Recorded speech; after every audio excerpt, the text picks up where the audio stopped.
नंदनपुर में टुनटुनी चिड़िया अपने पिता टुन्नू के साथ रहती थी। टुनटुनी की माँ नहीं थी। टुनटुनी के पापा गांव में ट्रक चलाते थे। दिन भर ट्रक चलाने से जो पैसे बनते थे, उनसे उनका छोटा सा परिवार अच्छे से गुजारा कर लेता था। ऐसे ही एक दिन टुन्नू ट्रक पर ढेर सारा सामान लोड करके ऊबड़ खाबड़ रोड से जा रहा था। तभी ट्रक का बैलेंस बिगड़ गया और ट्रक पलट गया। इस हादसे में टुन्नू चल बसा। उधर टुनटुनी अपने पिता टुन्नू का घर पे इंतजार कर रही थी। रात हो गई थी, लेकिन टुन्नू अभी तक नहीं लौटा था। पापा अभी तक घर नहीं आए। इतनी रात भी हो गई है, चारों तरफ अंधेरा हो गया है, कुछ दिखाई नहीं दे रहा। पता नहीं पापा कहाँ रह गए। क्या करूं, कहाँ जाऊं, किससे पूछूं?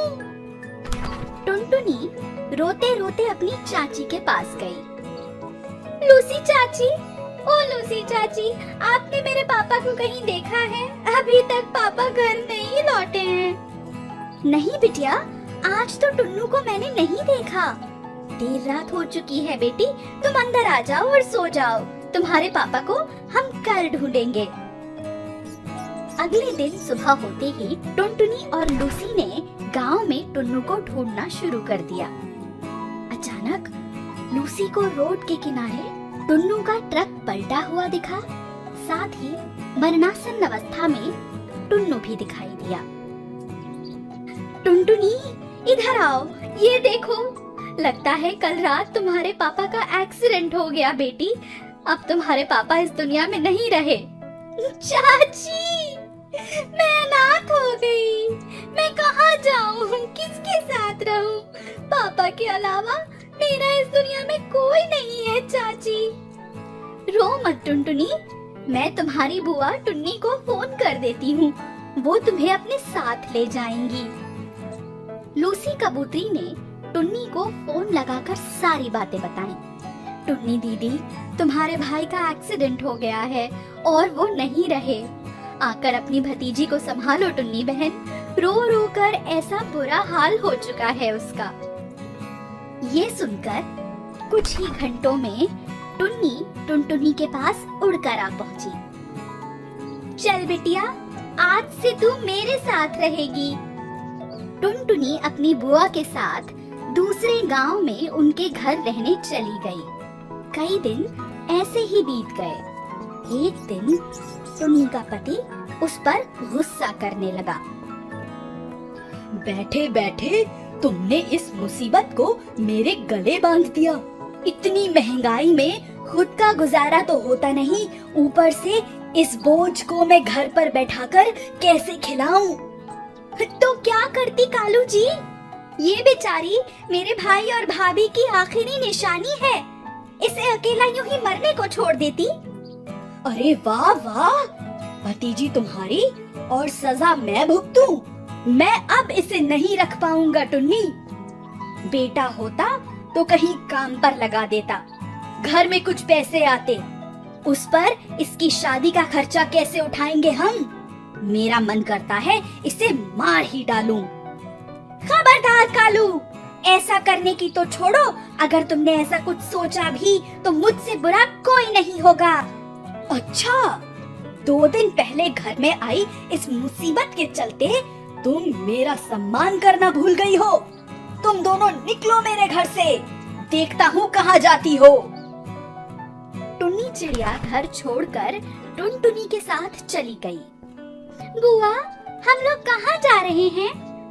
बेटा, हम दोनों यहाँ नहीं रह सकते। आज से हम दोनों तुम्हारे घर में रहेंगे। जाते हुए रास्ते में दोनों को लूसी कबूतरी मिली। अरे बिटिया, तुम यहाँ? तुम तो अपनी बुआ के साथ रहने गई थी ना?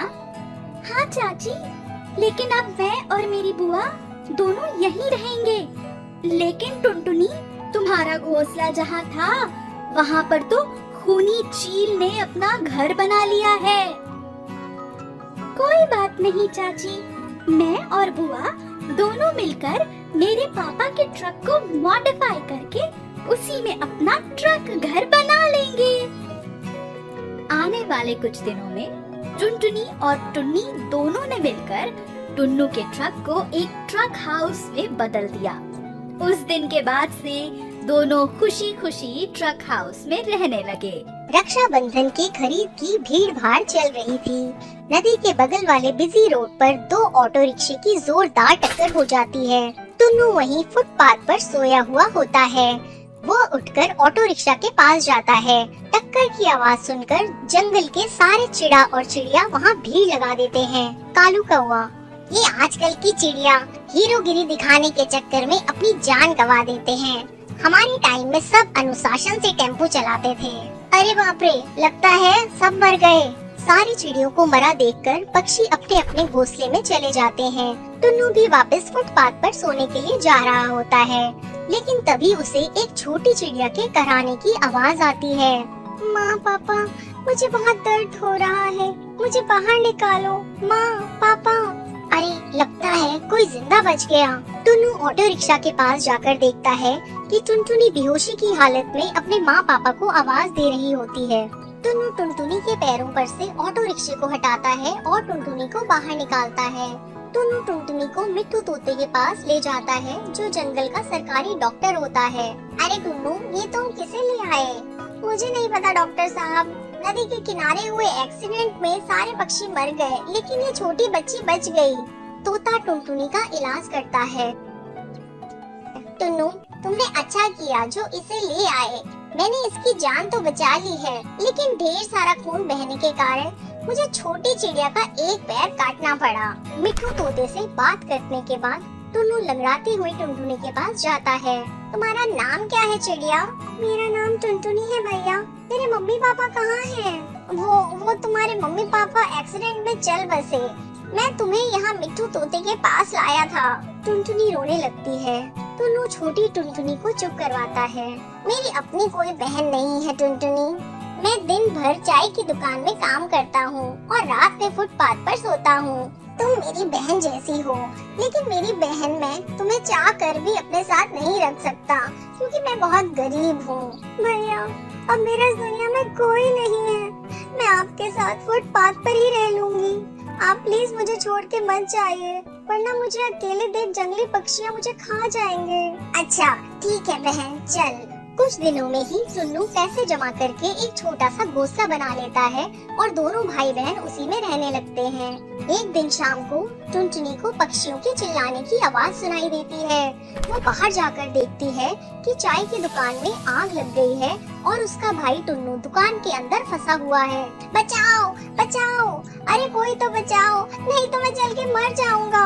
कोई भी पक्षी टुन्नू को बचाने अंदर नहीं जा रहा था, लेकिन अपने भाई को फंसा देख टुनटुनी ना तो आओ देखती है ना ताओ, और सीधा अंदर चली जाती है और अपने भाई को बचा लेती है। टुन्नू बहुत जल गया था और टुनटुनी भी थोड़ा सा जल गई थी। टुनटुनी टुन्नू को एडमिट करा देती है। मिट्टू तोता टुन्नू का तुरंत इलाज शुरू कर देता है। 24 घंटे बाद होश में आने के बाद टुन्नू को पता लगता है कि किस तरह उसकी छोटी बहन ने उसकी जान बचाई। गुड़िया, राखी पर तो भाई अपनी बहनों की रक्षा का वचन देते हैं, पर तूने तो अपने भाई की ही जान बचा ली। देखना, मेरी ऐसी हालत हो गई है कि तेरा भाई तुझे कुछ भी नहीं दे पाया। टुन्नू ये कह ही रहा था कि टुनटुनी ने पुराने कपड़ों से बनी राखी अपने भाई के पंख पर बांध दी। भैया, मुझे कुछ नहीं चाहिए, बस आप ठीक रहें। मेरे लिए यही सबसे बड़ा राखी का उपहार है। टुन्नू और टुनटुनी की तरफ से आप सभी को रक्षाबंधन की शुभकामनाएं। एक जंगल में दो चिड़िया रहती थी। एक का नाम था रानी चिड़िया और दूसरी का नाम था टीना चिड़िया। वो दोनों बहनें थी। टीना चिड़िया रानी चिड़िया से बहुत ज्यादा खूबसूरत थी, वहीं रानी चिड़िया ज्यादा खूबसूरत नहीं थी। अरे रानी चिड़िया, तुम कितनी बदसूरत हो और मुझे देखो, मैं कितनी खूबसूरत हूँ। तुम तो काली कलूटी हो। कोई नहीं टीना चिड़िया, इसमें मेरी क्या गलती? अगर मैं खूबसूरत नहीं हूँ तो तभी उनकी माँ शीला चिड़िया आ जाती है। सुनो रानी चिड़िया, कल तुम्हें देखने के लिए रिश्ते वाले आएंगे। माँ, मैं रानी चिड़िया से बड़ी हूँ, फिर भी चलो कोई नहीं। आपको रानी चिड़िया की फिक्र होगी। कौन करेगा इस काली से शादी? टीना चिड़िया ऐसा नहीं बोलते हैं, रानी चिड़िया तुम्हारी बहन है। अगले दिन रानी चिड़िया को देखने के लिए राजू चिड़ैया और उसका दोस्त कौवा आता है। आइए बैठिए, रानी चिड़िया जल्दी आओ, देखो मेहमान आ गए हैं। रानी चिड़िया वहाँ पर आती है। राजू चिड़ैया उसे देखकर बोलता है, शीला चिड़िया, मैं नहीं करूँगा इस काली चिड़िया से शादी, सब मेरा मजाक उड़ाएंगी। हाँ शीला चिड़िया, मेरा दोस्त किसी से कम थोड़ी है, इसे बहुत अच्छी चिड़िया मिल जाएगी। आपकी बड़ी बेटी टीना चिड़िया कहाँ है? वो बहुत खूबसूरत है, आप उसकी शादी राजू से करवा दीजिए। माँ कोई नहीं, अगर इन्हें टीना से शादी करनी है तो आप करवा दीजिए। अगले दिन टीना चिड़िया और राजू की शादी हो जाती है। अब टीना चिड़िया रानी चिड़िया से कहती है, अब देख मेरी तो शादी हो गई है, तू अपनी फिक्र कर रानी चिड़िया, तेरा क्या होगा। तभी राजू चिड़ैया आता है। टीना चिड़िया कहाँ थी तुम? मैं तुम्हें कितनी देर से ढूंढ रहा था। तुम हर पल मुझ पर नजर रखे क्यों बैठे रहते हो? जाओ जल्दी से मेरे लिए दाना लेकर आओ, मुझे भूख लग रही है। अब बेचारा राजू चिड़ैया दाने की तलाश में निकल गया। उसका दोस्त कौवा बोला, और भाई क्या हाल है शादी के बाद तुम्हारे? यार मैं बहुत परेशान हूँ, लगता है मैंने टीना चिड़िया से गलत शादी कर ली। वो खूबसूरती के आगे मुझे कुछ नहीं समझती है, इससे अच्छा तो मैं रानी चिड़िया से शादी करता। अब ऐसे ही काफी दिन गुजर जाते हैं। अब टीना चिड़िया अपने पति पर बहुत अत्याचार करती थी। अब वो उससे तंग आ जाता है। टीना चिड़िया निकलो मेरे घर से, तुमने मुझे बहुत तंग कर दिया। तुमसे अच्छी तुम्हारी बहन रानी चिड़िया है, खूबसूरती ही सब कुछ नहीं होती है, मुझे समझ आ गया है। अब बेचारी टीना चिड़िया को अपनी गलती का एहसास हो जाता है। वो रानी चिड़िया से माफी मांगती है। रानी चिड़िया मुझे माफ कर दो, मैंने तुम्हारे साथ बहुत गलत किया, तुम्हारे रंग का मजाक उड़ाया। अब रानी चिड़िया टीना चिड़िया को माफ कर देती है। वो सब एक साथ खुश रहते हैं। सुंदरवन के जंगल में टूनी चिड़िया अपनी बहू टुनटुनी चिड़िया के साथ रहती थी। टुनटुनी चिड़िया का पति बंटी कबूतर शहर के जंगल में काम करता था। टूनी चिड़िया के घर से कुछ ही दूरी पर कालू कौवे का अंगूर का बगीचा था। बगीचे में बहुत सारे अंगूर पक चुके थे। अंगूर की मीठी मीठी खुशबू से सारे पक्षियों के मुंह में पानी आ जाता था। एक दिन दोनों सास बहू अपने घोंसले के बाहर बैठी ठंडी ठंडी हवा का आनंद ले रही थी। तभी अंगूर की मीठी खुशबू आती है। माँ जी, अंगूर की बहुत अच्छी खुशबू आ रही है, जी करता है अभी जाऊँ और तोड़कर अंगूर खा लूँ। हाँ बहू, मन तो मेरा भी अंगूर खाने को कर रहा है, पर तू देख रही है ना कालू कौवा किस तरह अपने बगीचे की रखवाली कर रहा है। अगर हम अभी अंगूर तोड़ने गए तो पकड़े जाएंगे। रात होने का इंतजार करते हैं, जब कालू कौवा सो जाएगा तो हम लोग अंगूर चुरा लेंगे।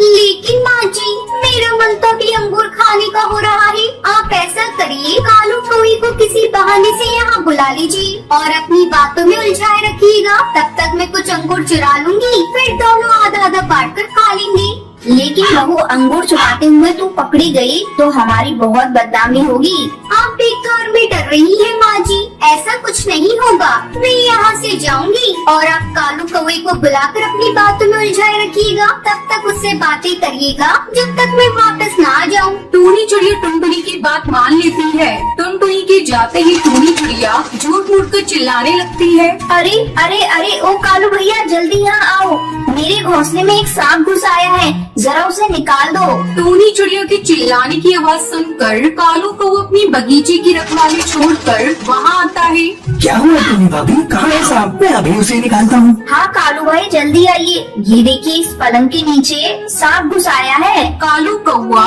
सांप को इधर उधर ढूंढने लगता है। उधर टुनटुनी चिड़िया आराम से बहुत सारे अंगूर चुरा लेती है। काफी ढूंढने के बाद भी जब सांप नहीं मिलता तब कालू कौवा वहाँ से जाने लगता है। भाभी, लगता है मेरे आने के डर से सांप भाग गया। अगर फिर से कहीं दिखाई दे तो मुझे बुला लेना। अब मैं अपने बगीचे की रखवाली करने जा रहा हूँ, नहीं तो मेरे अंगूर को जंगल के पक्षी चुरा लेंगे। ऐसा कहकर कालू कौवा वहाँ से चला जाता है। उसके जाने के बाद टुनटुनी चिड़िया पके पके अंगूर को लेकर घर पहुँच जाती है। ये लीजिए माँ जी, पके पके रसीले अंगूर। जी भरकर दोनों सास बहू मिलकर अंगूर खाने लगती है। बहू, आज तो अंगूर खाकर मजा ही आ गया। इस तरह दिन गुजरने लगते हैं। टुनटुनी चिड़िया रोज अंगूर चुरा कर लाती और दोनों सास बहू मिलकर मजे से खाती।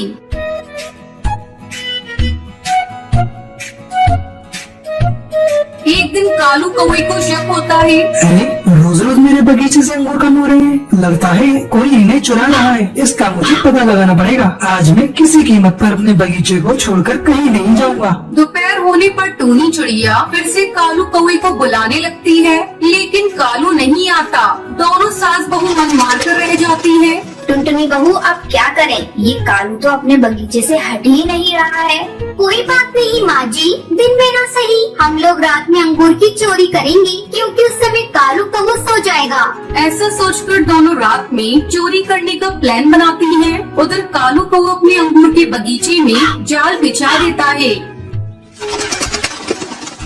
रात में वो दोनों अंगूर चुराने के लिए जाती हैं और जल्दी जल्दी अंगूर को चुराने लगती हैं। वो दोनों बगीचे में बिछाए हुए जाल में फंस जाती हैं। माँ जी ये क्या हुआ? हम लोग तो जाल में फंस गए। अब सवेरे ही सब पक्षियों को पता चल जाएगा कि हम लोगों ने ही अंगूर चुराए थे। तभी कालू कौवा वहाँ आ जाता है और कालू कौवा जोर जोर से चोर चोर चिल्लाने लगता है।